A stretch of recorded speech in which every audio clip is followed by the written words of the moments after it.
ஈரானில் அடுத்தது என்ன நடக்கப் போகிறது?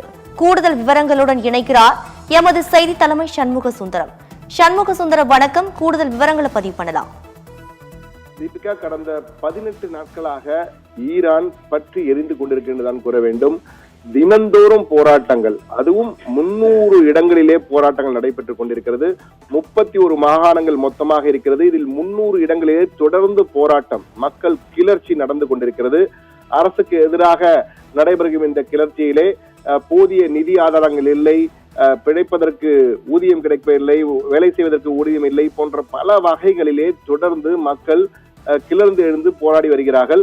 அரசாங்கம் இதை கட்டுப்படுத்துவதற்காக தன்னுடைய பாதுகாப்பு படைகளை இறக்கிவிட்டு துப்பாக்கி சூடு, கண்ணீர் புகை கொண்டு வீச்சு என்ற வகையிலே அடக்க முயற்சிக்கிறது.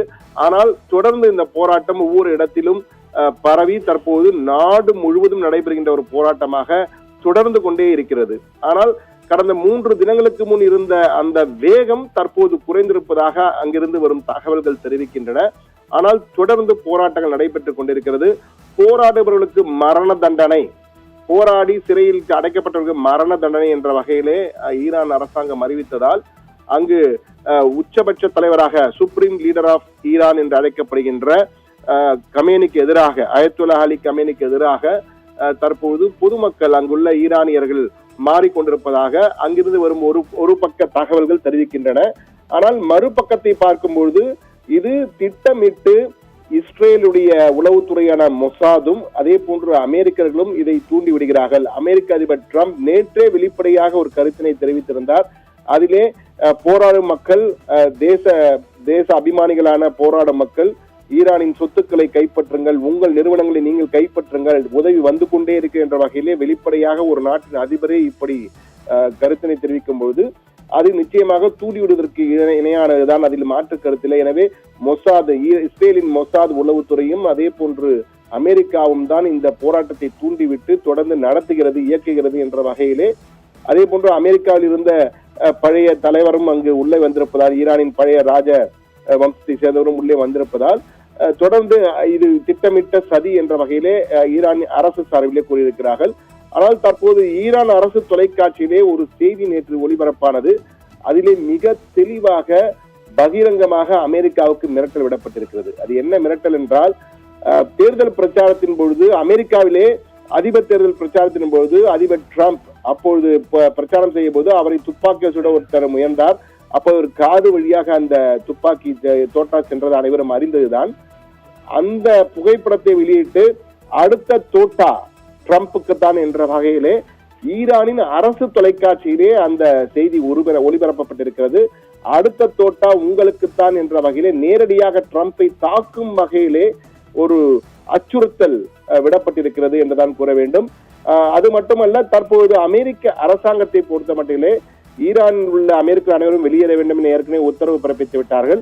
அது மட்டும் இல்லாமல் தற்போது ஈரானை சுற்றி உள்ள அமெரிக்க நிலைகள், ராணுவ நிலைகள் பல இடங்களில் இருக்கின்றன. குவைத், கத்தார் போன்ற இடங்கள் எல்லாம் இருக்கின்றன. சவுதி அரேபியாவில் இருக்கிறது. தற்போது கத்தாரில் உள்ள ராணுவ நிலைகளில் உள்ள அமெரிக்க வீரர்களை வேறு இடங்களுக்கு செல்ல வேண்டும் என்ற வகையிலே அவர்களை எல்லாம் வேறு இடங்களுக்கு செல்ல வேலைகள் தற்போது நடைபெற்றுக் கொண்டிருக்கிறது. திடீரென அமெரிக்கா இது போன்ற அந்த நிலைகளில் உள்ளவர்களை எல்லாம் வெளியேற்றுகிறது என்றால் நிச்சயமாக அமெரிக்கா ஏதோ திட்டமிடுகிறது என்ற வகையில் தான் ஈரானியர்கள் சந்தேகப்பட்டுக் கொண்டிருக்கிறார்கள். இந்த நேரத்தில் அமெரிக்காவிலிருந்து வரும் தகவல்கள் நமக்கு சொல்வது என்னவென்றால், அமெரிக்க அதிபர் ட்ரம்ப் தற்பொழுது மிக தெளிவான ஒரு முடிவினை எடுத்திருக்கிறாராம். அதாவது ஐ எம் வெயிட்டிங் அண்ட் வாட்சிங் என்ற வகையிலே அமெரிக்க அதிபர் ட்ரம்ப் அந்த நிலைப்பாட்டில் இருக்கார். ஐ எம் வெயிட்டிங் அண்ட் வாட்சிங், நான் காத்திருக்கிறேன், பார்த்து கொண்டிருக்கிறேன், எந்த நேரத்தில் வேண்டுமானாலும் நடவடிக்கை எடுக்கப்படலாம். அதாவது ஒரு சர்ப்ரைஸ் அட்டாக் என்ற பணியிலே திடீரென தாக்குதலை நடத்துவதற்கு அமெரிக்கா தயாராகி கொண்டிருக்கு என்றுதான் அமெரிக்காவிலிருந்து வருகின்ற தகவல்கள், அங்குள்ள ஊடகங்கள் எல்லாம் அந்த செய்தியை உறுதிப்படுத்துகின்றன. வெயிட்டிங் அண்ட் வாட்சிங் என்ற வகையில் அமெரிக்க அதிபர் ட்ரம்ப் தன்னுடைய நிலைப்பாட்டினை தற்போது நகர்த்தி கொண்டிருக்கிறார். எனவே எந்த நேரத்தில் வேண்டுமானாலும் தாக்குதல் நடத்தப்படலாம் அமெரிக்காவில் என்ற பேச்சு தற்போது ஈரான் முழுவதுமே இருக்கிறது. இந்த நேரத்தில் ஈரானுடைய செய்திகளை வெளியே முழுமையாக அறியக்கூடாது என்பதற்காக இன்டர்நெட் சேவை, இணைய சேவை தற்பொழுது முழுமையாக அங்கு தடை செய்யப்பட்டிருக்கிறது. இது ஒரு பக்கம் நடந்து கொண்டிருக்கும் போது இன்று அதிகாலை திடீரென ஈரான் அரசு சார்பிலே ஒரு அதிரடி அறிவிப்பு வெளியாகிறது. அதாவது ஈரானின் வான் வழிகளை மூடுங்கள் என கூறியிருக்கிறார்கள். வான்வெளி வழி, அதாவது விமானங்கள் பறக்கக்கூடிய வழி, ஈரான் வழியாக பல விமானங்கள் ஐரோப்பாவிற்கு செல்லக்கூடிய, அதாவது ஆசிய கண்டத்தினுடைய தென்கிழக்கு ஆசிய பகுதியிலிருந்து செல்லுகின்ற விமானங்கள், பெரும்பாலான விமானங்கள் ஐரோப்பாவுக்கும் அமெரிக்காவுக்கும் செல்வதற்கு ஈரான் வான்வழியை தான் பயன்படுத்தி வருகின்றன இதுவரை. தற்போது திடீரென இன்று காலை வான்வெளியை மூடுங்கள், வான்வழியாக எந்த விமானங்களுக்கும் அனுமதி இல்லை என்று ராணுவ விமானங்கள் தவிர்த்து, ஈரானின் ராணுவ விமானம் தவிர்த்து வேறு யாருக்கும் அனுமதி இல்லை என்று சொன்னவுடன் திடீரென ஒரு பரபரப்பு தொற்றிக் கொண்டது. என்றால் வான்வழியை மூடுகிறார்கள் என்றால் நிச்சயமாக ஏதோ ஒரு அசம்பாவிதம் நடைபெறப் போகிறது, ஏதோ ஒரு அபாய சங்கு ஒடித்துக் கொண்டிருக்கின்ற வகையிலே ஒரு சந்தேகம் அனைவருக்கும் வரும். அந்த வகையிலும் கிட்டத்தட்ட 6 மணி நேரம் அந்த வான்வழி மூடப்பட்டது. இதனால் இந்தியாவிற்கு பெரும் பாதிப்பே ஏற்பட்டது. இந்தியாவிலிருந்து ஐரோப்பாவில் உள்ள பல நகர்களுக்கு செல்கின்ற விமானங்கள், அதே போன்று அமெரிக்காவின் நியூயார்க் நகருக்கு செல்கின்ற விமானங்கள் எல்லாம் ஈரான் வழியாகத்தான் செல்லும். ஆனால் இந்த வான்வழி திடீரென மூடப்பட்டதால் அந்த விமானங்கள் எல்லாம் வேறு வழியாக சுற்றி கொண்டு அந்த வளைகுடா பகுதிகள் எல்லாம் சுற்றி கொண்டு செல்லக்கூடிய நிலை ஏற்பட்டது. இதனால் கால தாமதம் ஏற்பட்டது. பல விமானங்கள் ரத்து செய்யப்பட்டன. இது இந்தியாவிலிருந்து செல்கிற இந்தியா மட்டுமல்ல, இந்தியா போன்ற பல்வேறு நாடுகளிலிருந்தும் இதே நிலைதான் ஏற்பட்டது. ஆனால் தற்பொழுது 6 மணி நேரத்திற்கு பிறகு வான்வெளியை தற்போது ஈரான் மீண்டும் திறந்திருக்கிறது. ஆனால் இந்த திறந்தல் மூடல் போன்றவை எல்லாம் ஏதோ ஒரு நிகழ்வுக்கான, மிகப்பெரிய ஒரு நிகழ்வுக்கான அறிகுறியாக, சமிக்ஞையாகத்தான் பலரும் பார்க்கிறார்கள். அந்த வகையில ஈரானில் என்ன நடக்குமோ என்ற அச்ச உணர்வு பொதுமக்களிடையே மட்டுமின்றி அனைவரிடமே காணப்படுகிறது. ஈரான் மட்டுமல்ல, சுற்றி உள்ள மத்திய கிழக்கு நாடுகள் அனைத்திலுமே இந்த பதற்றமான ஒரு சூழல் ஏற்படுகிறது. என்றால் ஈரானில் ஏதேனும் பிரச்சனை ஏற்பட்டால் அதனுடைய எதிரொலி மத்திய கிழக்கு நாடுகளில் கடுமையாக எதிரொலிக்கும். அங்கு மட்டுமல்ல, அதன் எதிரொலி உலகம் முழுவதுமே எதிரொலிக்கும். ஒரு புவிசார் குழப்பத்தை ஏற்படுத்தும். பெட்ரோல் விலை ஏறக்கூடும். அதே போன்று ஒட்டுமொத்தமாக பொருளாதாரங்கள் பல இடங்களில் பாதிக்கப்படக்கூடிய வாய்ப்பு இருக்கிறது. விமான சேவை கடுமையாக பாதிக்கப்படும். விமானங்கள் எல்லாம் மாற்றுப்பாதைக்கு திருப்ப வேண்டிய சூழல் ஏற்படும் போன்ற பல பிரச்சனைகள் இருக்கின்றன. எனவே தற்போது மிகப்பெரிய ஒரு அபாய நிலை இருக்கிறது. என்ன நடக்கும், அடுத்து என்ன என்ற ஒரு அச்ச உணர்வு ஈரான் முழுவதும் காணப்படுகிறது. மத்திய கிழக்கு நாடுகள் முழுவதும் காணப்படுகிறது. இதுவரை நீங்கள் பார்த்தீங்கன்னா 2400 பேர் இறந்திருக்கிறார்கள் என அதிகாரப்பூர்வமாக ஈரான் அரசு அதிகாரிகள் தெரிவிக்கிறார்கள். ஆனால் அங்குள்ள ஈரான் ஹியூமன் ரைட்ஸ் என்று அழைக்கப்படுகின்ற IHRNGO என்ற NGO அதாவது தன்னார்வ அமைப்பு ஒன்று அங்கு 2400 பேர் அல்ல, 3500க்கும் மேற்பட்டோர், மிக சரியாக சொல்ல வேண்டும் என்றால் 3613 பேர் உயிரிழந்திருக்கிறார்கள் என்ற வகையில் அறிவித்திருக்கிறார்கள். அது மட்டுமல்ல, 10,000 பேர் தான் சிறையில் அடைக்கப்பட்டதாக ஒரு தகவலை ஈரான் அதிகாரிகள் தெரிவிக்கிறார்கள், அரசு அதிகாரிகள்.